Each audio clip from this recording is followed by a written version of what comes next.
Real Estate, where we are guiding and educating everyday people into making solid real estate decisions. And I'm out here at the new construction community in McDonough, Georgia in the 30252 zip code. And let me tell you guys, this particular model is absolutely amazing. I cannot wait for you to check out the interior. It is sitting on a basement. You also get brand new appliances. You get the option of having a 3-car garage. You get the updated floor plans, and most of them are energy efficient homes. So I want you to know that these homes are available right now. There are about 20 lots.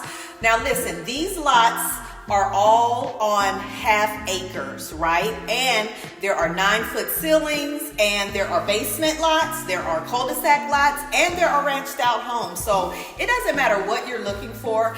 This community is it. I mean, there is so much diversity here when it comes to their properties that this is not your Edward Scissorhand cooker cutter community, all right? So if you're looking to buy a new construction in the Henry County area, specifically in McDonough, Georgia, do not delay. If you want to see these properties up close and personal and be able to ask questions to the lender and find out more information about the incentives that are available, you can come check us out during the open house on February 24th from 2 to 5 p.m. Make sure that you register on our Eventbrite link so that we can prepare to have you. Thanks for watching, and let's make it a done deal.